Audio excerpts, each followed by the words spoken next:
So here we are in the middle of March 2023, and I think it's time for a quick market update.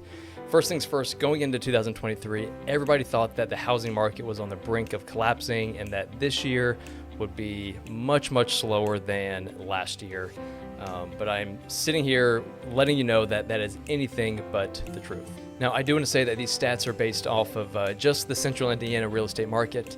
If you want a more hyperlocal city or neighborhood specific update, then shoot me a text, DM, or an email, and I'll be more than happy to send something over your way. Okay, so let's get into it. The number of closed sales from January to February rose by about 20% to a little over 1,800 closed sales. The average days on market is 18, although there are absolutely still instances where a house is selling in a matter of days and sometimes even hours. But again, that really is house specific and location specific. So whether it's a $200,000 price point or a multi-million-dollar price point, we are still seeing houses sell in a very short amount of time. So new listings in February actually went up compared to January, but that is kind of expected, especially as we move closer towards the spring selling season.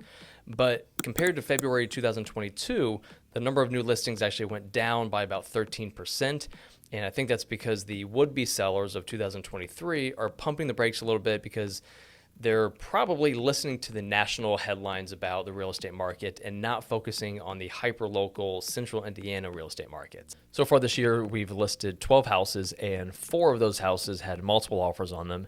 And the ones that didn't get multiple offers, those even had one really strong offer. And we've listed houses from $200,000 up to $1.3 million, and we've seen multiple offers across all price points. So right now we have a little bit over a month and a half of inventory on the market right now. And months of inventory is an indicator on the amount of buyer demand that's out there.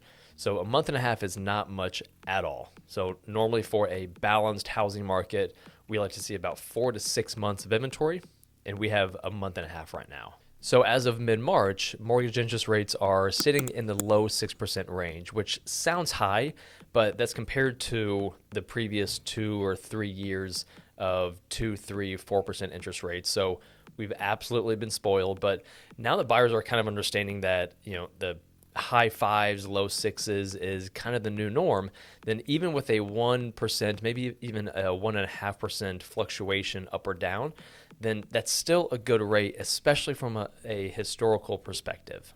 So I won't lie, there are still some skeptics of the real estate economy, but most of those skeptics are looking at the economy from a very macro level point of view.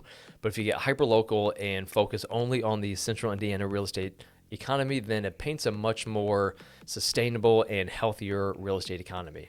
So if you're a seller, my prediction for the remainder of the spring market and even going into the summer market is that we might not get as many showings on your property or might not get as many offers as what we would hope for, especially compared to, say, 12 months ago. But the end result, the final sales price, will still be very strong. So for buyers, I'd still go into the search process thinking that the market's red hot because in a lot of ways, in a lot of areas, in a lot of neighborhoods, it still is red hot. So when a house comes on the market, we're going to have to see it as soon as possible. And when you find the right house to make an offer on, you're going to have to write a strong offer, even if there aren't any other offers on the table right now. And not to say that it's impossible, but there's just not a whole lot of indicators that you can throw out lowball offers and the seller is going to accept it. This has been your market update for the first couple months of 2023. So if you want a more specific market update for your neighborhood or city, then shoot me a text, email, or a DM, and I'd be more than happy to provide one for you.